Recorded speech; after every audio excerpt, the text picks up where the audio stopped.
مگر آپ یہ ٹیلنٹ جو ہے اگر جماعت احمدیہ میں لگاتے تو زیادہ بہتر ہوتا، کیونکہ دیکھیں کسی کو مذہب سے کیا لینا دینا. بھائی جماعت اچھا کام کر رہی ہے، سب کے لیے پیار پرچار کر رہی ہے، ٹیررزم کو روک رہی ہے، لہٰذا اس کو بھی آپ اگر آگے بڑھا لیتے تو بہتر ہوتا.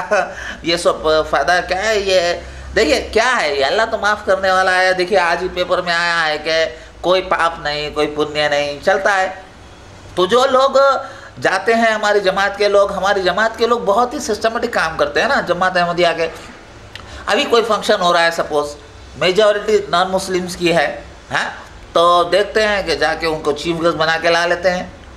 پبلک ادھر بھی آتی ہے تو 2-4 لوگ غیر احمدی آ کے پھنس جاتے ہیں اور پھر احمدی بن جاتے ہیں، اور اسی طریقے سے ہماری تعداد بڑھتی جا رہی ہے.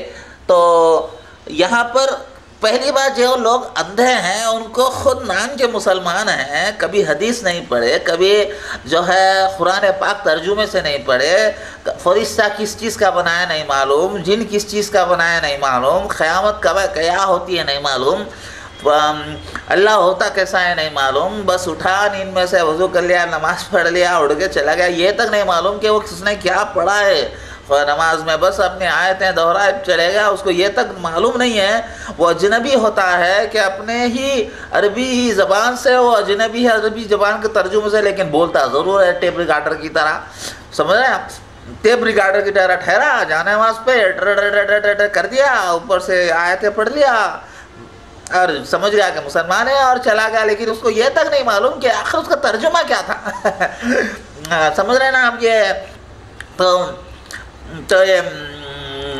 آپ ذرا دیکھیے کتنی کاہلی. ایسے لوگوں کو تو پھنسانا جماعت احمدیہ کے لیے بہت آسان ہے، بہت آسان ہے، کیونکہ ان کو سکھاتے رہتے ہیں اسلام. ارے دیکھو یہ اسلام میں جائز نہیں ہے، ایسے مت کرو.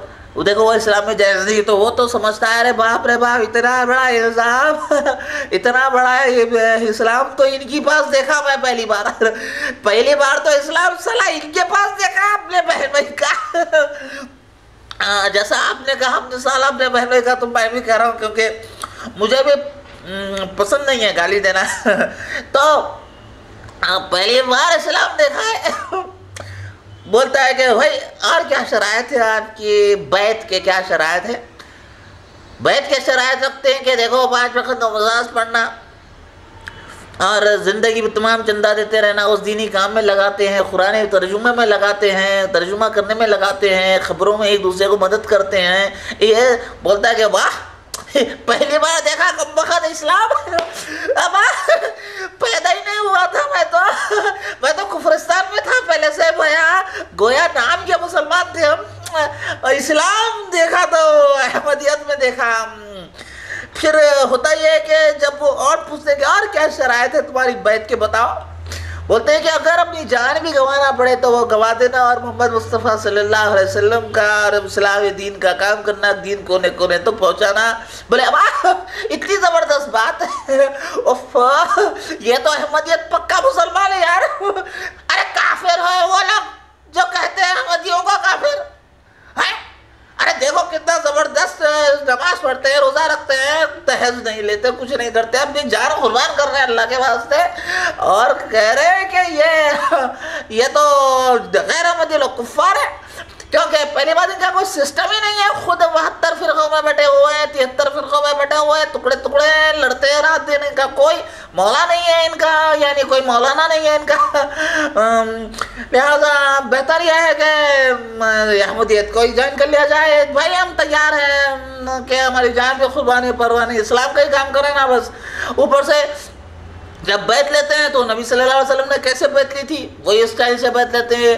لا الہ الا اللہ محمد رسول اللہ پورا کلمہ پڑھ کے تو لوگ بولتے ہیں واہ بس احمدیت کو مان لیا. بس اگر کوئی احمدیت کو کفار کہے گا وہ کافر ہے کم بخت. کیونکہ میں نے اپنے اندر جا کے دیکھا ہے کہ احمدیت کیا ہے. واہ صرف اتنا ہے کہ مہدی علیہ السلام مسیح علیہ السلام آ گئے. ارے وہ آ ہی گئے تبھی تو اتنا اچھا اسلام ہے، ورنہ اسلام تو باقی نہیں رہے گا نام کے واسطے یار. نام کا اسلام تھا، یہاں پہ تو کام کا اسلام ہے. ارے بینر احمدیت کا ہے تو کیا ہوا؟ مرزا صاحب مسیح موعود علیہ السلام ہے بولے ہیں بس. اب بتائیے آپ کی کیا رائے ہے؟ جی آپ نے بہت اچھی تصویر پیش کی، جو واقعی میں ویکنس ہے آپ نے پیش کی۔ آپ کو نہیں لگتا کہ واقعی مرزا غلام احمد قادیانی مسیح دجال ہیں قادیانی؟ دیکھیں لگنے سے کیا ہوگا؟ جماعت تو اسلام کا ہی کام کر رہی ہے نا، لگنے سے کیا ہوگا بتائیے؟ نہیں ایکچولی آپ لوگوں کی جو بیس ہوتی ہے، بیس ایک فاؤنڈیشن، جیسے اپنے آپ کو کوئی تنظیم کا نام دے لیتے یا ایک اسلام کی جماعت کا نام دے دیتے، یا اس جماعت اسلامیہ جیسے ہے، جیسے تبلیغی جماعت ہے، الگ الگ، اس میں وہ مضبوطی نہیں آتی نا، عقیدے کی جو مضبوطی ہے، جان ارے مہدی علیہ السلام آ گئے، لہذا جان بھی گنوانا پڑے تو تیار ہے، مال بھی تیار ہے، یعنی مضبوطی آنے کے لیے لیکن آپ جب بتا رہے ہیں کہ مرزا غلام احمد قادیانی صاحب مسیح دجال ہے تو سوچنے والی بات ہے کہ واقعی میں دھوکہ ہوا ہے۔